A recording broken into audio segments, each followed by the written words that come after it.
Hello and welcome back to another video. My name is Farhan, also known as Gunner since 96, and you're watching my post-match reaction video where Arsenal have beaten Olympiacos 3-1 in Greece. And I'm going to give my reaction.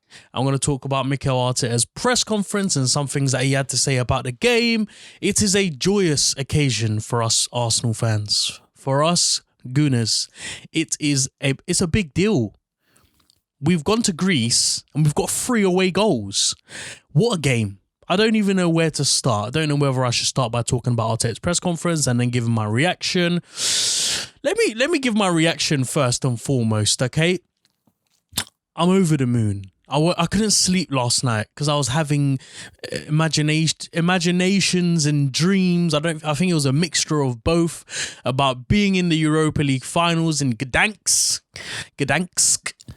I don't know if I've pronounced that right.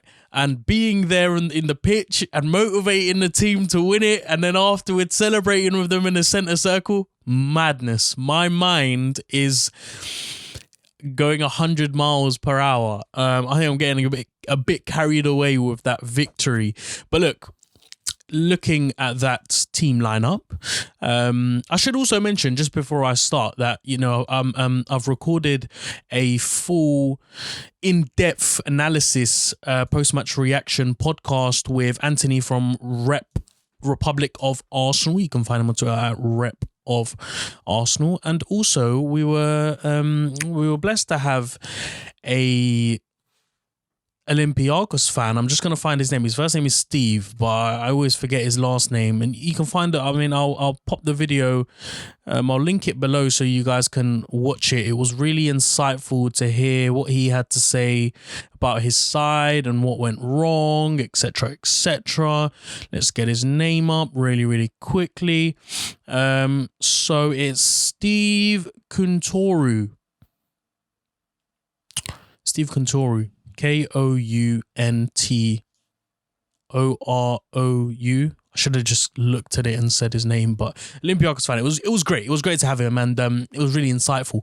But look, moving on to the game itself, I'm going to give a mini preview here. If you want the lengthy one, you can find it on Apple Podcasts, YouTube, Spotify, etc. The Arsenal Therapy Podcast. But look, the team lineup itself, I'll give it a 7 out of 10. I was disappointed to see Willian on the team lineup. Starting on the left, I really hoped that Pepe would start. I was disappointed to see Aubameyang play up front. I really hope that Lacazette would start. If you guys watched the video yesterday, you'd know not the predicted team lineup, but the team lineup I hoped for. Bellerin on the right as well, I wasn't too surprised about because he's been left out for the last few weeks. And centre-back pairing was okay for me. Gabriel and Luiz was absolutely fine. I think I predicted, I predicted Luiz and Mari. Tierney on the left, absolutely fine. Partey and Saka, absolutely fine. Odegaard, Saka, fine. I gave it a 7 out of 10, okay? I didn't have many problems with it. I was a little bit irritated to see Willian starting, and I get it. He's been playing great lately, but so has Pepe. We're coming off the bench in the last few games. He's been really impactful. He's been causing goal-scoring opportunities left, right, and centre. I think he really deserved to be put in the team, especially with the type of form that he's on as well. You don't want to see someone go from up here to down here. And with someone like Pepe, who we haven't seen the best of lately, up until now, it's just so dangerous and it's so risky to be not playing someone who's going through that type of form. But look, the first half itself was great. It was enjoyable to watch because Arsenal were dominating and it was really good football. You could really see the Arteta ball in full effect. Really high energy, really high intensity, playing with a high line, closing down the opposition as soon as we lost the ball. I have to say I was very impressed with Odegaard and his link-up play with Aubameyang, with Saka and Willian as well. He was doing really well in that number 10 role, opening things up. Really agile feet as well. I think we haven't seen that side of, or I certainly haven't seen that side of Odegaard until yesterday, where he was really quick moving the ball around on his feet. He looked really confident. He looked really settled.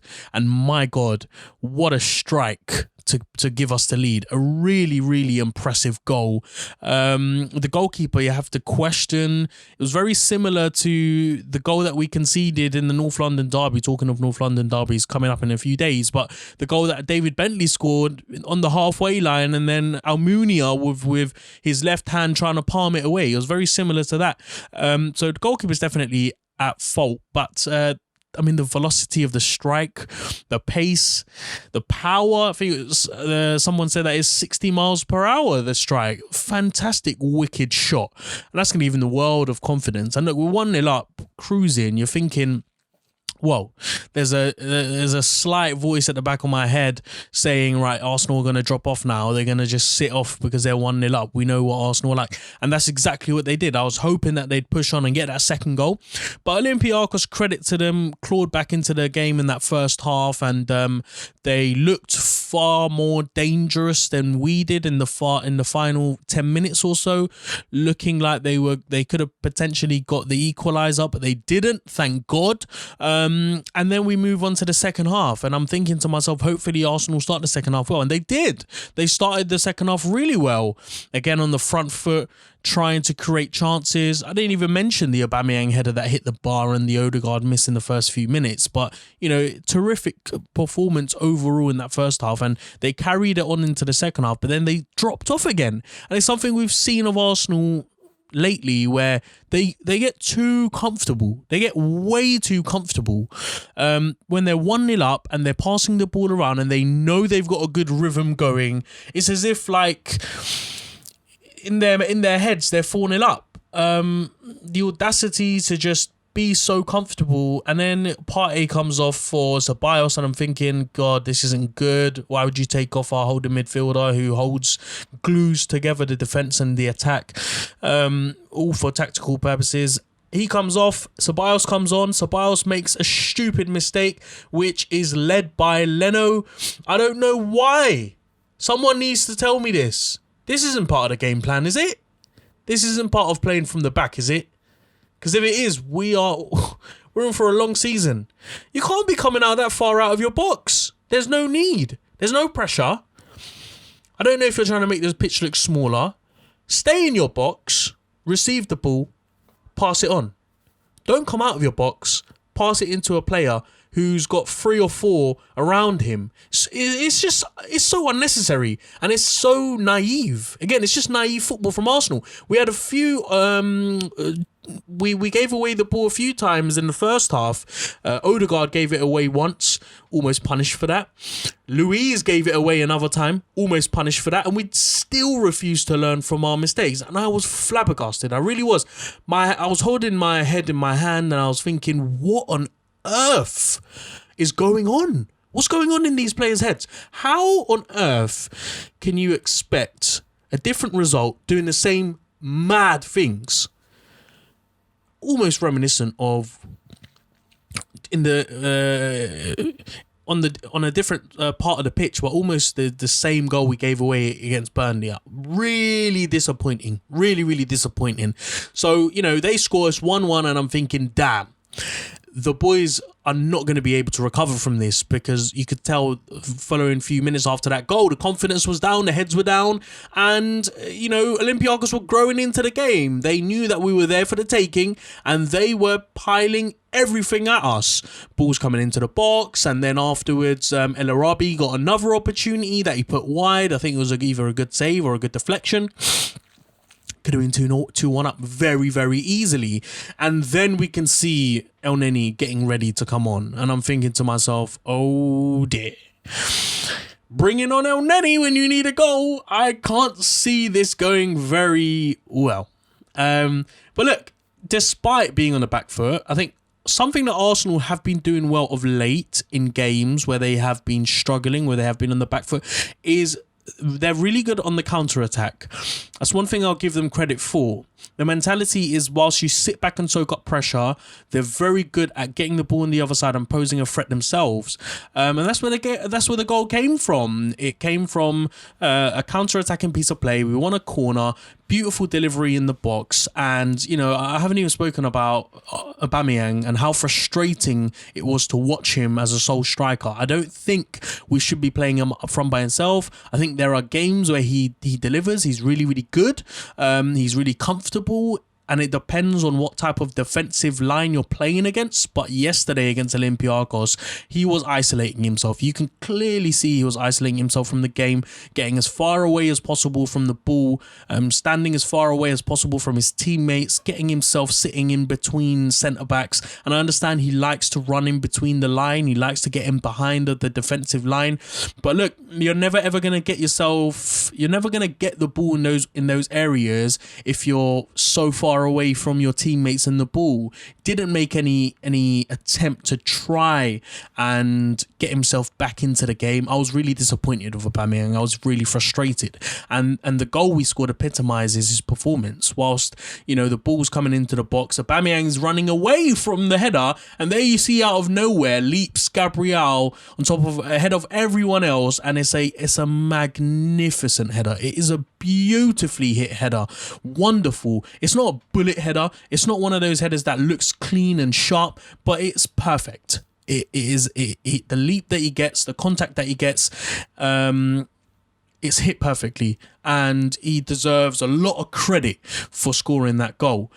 So we're 2-1 up now, and you're thinking, oh my God, where did that goal come from? And then out of nowhere, it seems as if the switch has been turned back on and Arsenal are finally playing football, and you could tell that Olympiacos were on the back foot. They looked a little bit shell-shocked at what had happened.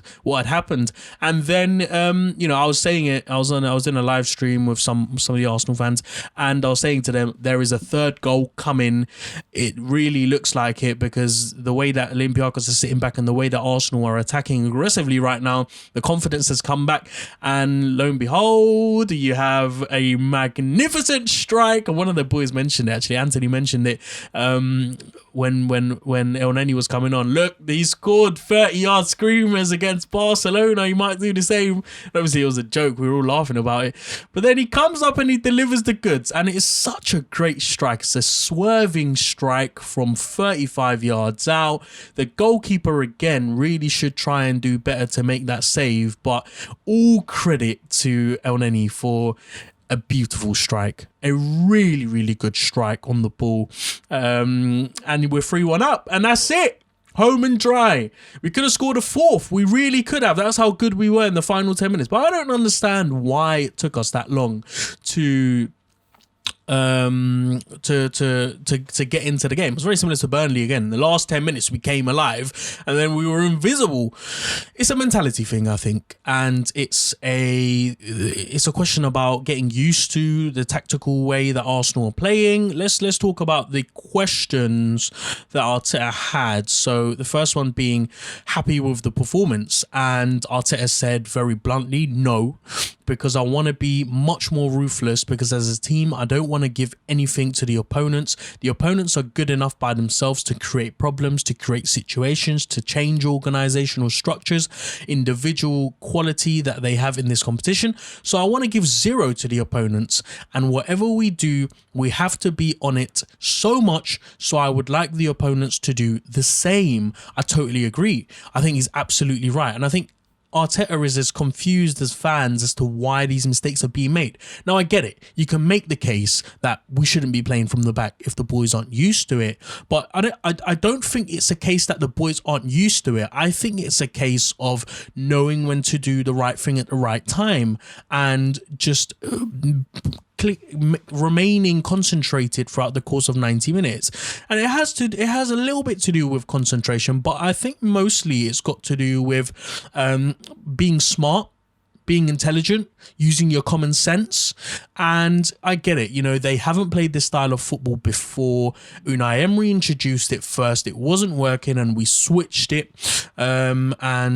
Maybe it's something to do with that, not being able to successfully play out from the back, you know, the first time Unai introduced it, and maybe it's playing on their head that they don't trust themselves enough to play it. But look, Arteta is the type of manager that he's going to stick to his system. The system works. For the most part, it works. But when you are so careless at the back, you know, individual errors that need to be pushed out of the game. And I agree with him that we should have been more ruthless. I mean, look, we had a really decent performance in the first half, and last 10-15 minutes was really good as well. But we shouldn't be allowing the opposition, and with all due respect to Olympiacos, we shouldn't be allowing them to dictate the game for large parts of the second half. And again, it's a confidence thing. I get it. It's only going to improve the more experience they get. And I said it at the beginning and I'll say it again. I'm giving him until the end of the season to get things sorted. Next season, we will have to see the beast. We will have to see the end product. Another question, Arteta talking about the game itself. He said that I want to be much more ruthless, and as a team, I don't want to give anything to an opponent. I'm happy with the result, but I'm not satisfied with how we controlled the game. Once again, look, I understand when you make a mistake, you know, you give a goal away, and it wasn't even the goal. I mean, in the first half, there were 2 mistakes that were made. Surely you learn from them. And I mean, footballers are human beings. Everyone makes a mistake, but the real winners are those that get past it, get through it, and grow from it. And one of the boys on the live stream made a really good point that at least now we can take confidence from knowing that it's the same group of players that are making the mistakes over and over again. And I guess the sooner that we get an upgrade on those players, the sooner that we get more intelligent players, the sooner we will be able to cut those mistakes out of our game. And Arteta mentioned it in his press conference. He said that, look, you know, playing out from the back is something that we will continue to be playing. I don't think it's an issue with the system. I think that knowing that we're making these silly mistakes at the back is a bit of a positive because we're playing so well at the minute. And when we take those mistakes out of the game, we're going to be even more deadly. And I believe it to some extent. I do. But I think largely to get better and to be ruthless and to avoid making mistakes, we need to appoint the right personnel. We need to put them in the right places, in the right positions. I think players like, with all due respect, players like Saka, players like David Luiz need to move on, need to be moved on. And players like Partey need a better partner. Players like Gabriel need a better partner. I mean, you feel for Tierney, who after we conceded that first goal, you could tell the frustration. You feel for him because he's an amazing left back, and we're not getting the best out of him because we're too busy focusing on trying to get these mistakes out of our game. And finally, Arteta spoke about whether the Partey substitution, whether it was because of injury or not. He said, no, it was a tactical decision. That was a very short quote that spoke volume. It had a lot of underlying things that were said in that sentence. To me, it shows that we have a competent manager here that doesn't, and he mentioned it about whether some of the players were taken off because of the Spurs game with one eye on the North London derby, and he said no, purely for tactical reasons. And I love this about Arteta, and this isn't the first time that we've seen a manager who doesn't approach games with other games in mind. He solely focuses on one game. And I get it, sometimes when you have a thin squad like we do, it's important that you do keep an eye on the fixture list to know who your strongest team that you want to play. But one thing that this guy does really, really well that I haven't seen, that I didn't see Unai Emery do well, was to look at the opposition of who you're playing, look at how they tactically set up, and try to nullify their strengths and try to exploit their weaknesses. And he said it. Tactical reasoning for taking out Partey. I still don't know what they are, but it worked, so I can't question him. Bringing on Elneny showed me that we have to give him more credit than we actually do, both Arteta and Elneny, because I think Elneny was excellent driving forward. He's almost a very overrated Matteo Guendouzi. He likes running on the ball. The energy, I mean, in the last few minutes where I think it was Bellerin or Bukayo Saka was taken off, wasn't he?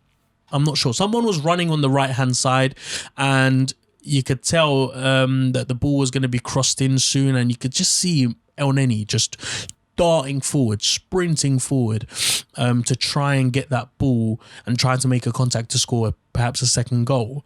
But yeah, look, you have to give credit where credit's due. Credit to the boys, credit to the subs, credit to Arteta for getting the game plan right.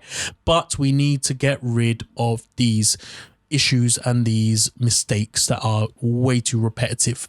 I'm going to leave it there. I've been waffling on for long enough. Thank you very much for watching the video. If you enjoyed it, please do give it a thumbs up. Subscribe to the channel if you haven't, and hit that bell notification to be notified every time I release a video. I'll be back again tomorrow with, what day is tomorrow? Saturday. Oh, we are 2 days away from the North London derby. So tomorrow I will be probably doing a North London derby preview. Oh, I'm nervous. I'm very, very nervous about that. It's going to be interesting. But look, I'm going to leave it there. Thanks for supporting the channel. I'll be back again tomorrow. Until then, stay home, stay safe, and enjoy the rest of your day. Thank you very much. Bye-bye.